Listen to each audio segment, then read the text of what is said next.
तो hi friends, आज हम बात करने वाले हैं हाई बीपी यानी कि हाई ब्लड प्रेशर के बारे में।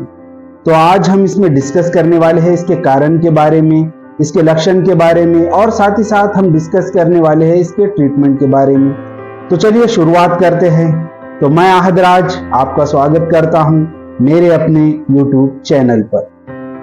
हमारे शरीर में कंटिन्यूसली ब्लड सर्कुलेट होता रहता है, यानी कि खून बहते रहता है और खून बहने की वजह से जो हमारे नसों में जो प्रेशर क्रिएट होता है, जो तनाव क्रिएट होता है, उसे ही ब्लड प्रेशर कहा जाता है। हमारे शरीर का नॉर्मल ब्लड प्रेशर 120/80 होता है। हम जब ब्लड प्रेशर चेक करते हैं तब 2 नंबर दिए जाते हैं, जिसे सिस्टोलिक और डायसिस्टोलिक प्रेशर कहा जाता है। सिस्टोलिक प्रेशर वो होता है यानी जिसे आम भाषा में ऊपर वाला बीपी का नंबर कहा जाता है, और डायसिस्टोलिक वो होता है जिसे आम भाषा में नीचे वाला बीपी का नंबर कहा जाता है। ये नंबर होता क्या है?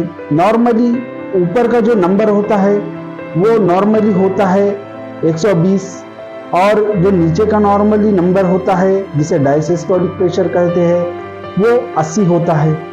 जब ये नंबर अगर 130 के ऊपर यानी कि सिस्टोलिक नंबर अगर से 130 के ऊपर हो और डायसिस्टोलिक नंबर 80 के ऊपर अगर से हो, तो हम इसे बीपी की प्रॉब्लम कह सकते हैं या हाई ब्लड प्रेशर की प्रॉब्लम भी कह सकते हैं। लेकिन अगर आपका ब्लड प्रेशर 140 से ऊपर हो तो उसके लिए आपको मेडिसिन या ट्रीटमेंट शुरू करने की जरूरत पड़ती है। तो चलिए बात करते हैं इसके लक्षण के बारे में। तो इसके लक्षण में आमतौर पर सर और आंखों का भारीपन लगने लगता है और पेशेंट में वीकनेस महसूस होती है, घबराहट महसूस होती है। इसके साथ साथ सर में दर्द होना, चक्कर आना, पसीना आना, हाथ पैरों में झुनझुनी होना और भी कई प्रॉब्लम हो सकते हैं। तो चलिए बात करते हैं इसके कारण के बारे में। तो इसका सबसे ज्यादा पाया जाने वाला कारणों में से एक कारण है हाई स्ट्रेस लेवल। अगर आपको कोई मानसिक तनाव ज्यादा है या आपका ऐसा काम है जिसमें आप बहुत टेंशन फुली रहते हैं, जिसमें आपको मानसिक तनाव बहुत ज्यादा रहता है, तो ये कारण हो सकता है कि आपको ये प्रॉब्लम हो सके। इसके साथ साथ अगर आपको ओबेसिटी यानी कि मोटापा ज्यादा है तो भी आप में ये प्रॉब्लम होने के बहुत ज्यादा चांसेस होते हैं।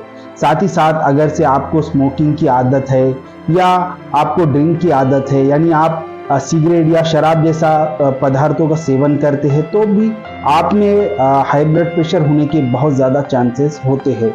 साथ ही साथ अगर आप नमक का ज़्यादा सेवन करते हैं तो भी आपको प्रॉब्लम हो सकती है, या आपकी फिजिकल एक्टिविटी अगर से कम है यानी कि आप एक्सरसाइज नहीं करते हैं या आपका इतना हार्ड वर्क नहीं है, तो भी ये प्रॉब्लम आप में होने की बहुत ज़्यादा संभावना होती है। या ये आमतौर पर जेनेटिकली भी होता है, यानी कि अगर से आपके पेरेंट्स में बीपी की प्रॉब्लम है तो हो सकता है कि ये आप में भी जेनेटिकली ट्रांसफर हो। तो चलिए डिस्कस करते हैं कि हाई ब्लड प्रेशर को हम कैसे कंट्रोल में रख सकते हैं या इससे अपना बचाव कैसे कर सकते हैं।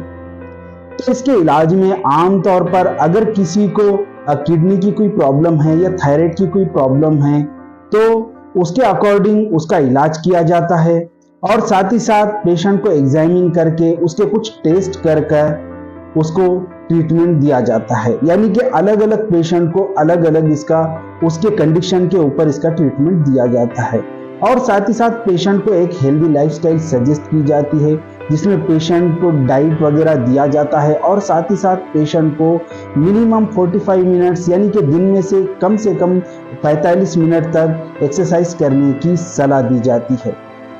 तो फ्रेंड्स, आज हमने हाई ब्लड प्रेशर के बारे में सारी बातें डिस्कस कर ली है। तो मैं आहद राज आपसे विदा लेता हूँ, फिर मिलते हैं एक नए वीडियो के साथ। तब तक के लिए अपना ख्याल रखिए और मेरे इस YouTube चैनल को सब्सक्राइब और बेल आइकन को प्रेस करना ना भूलें।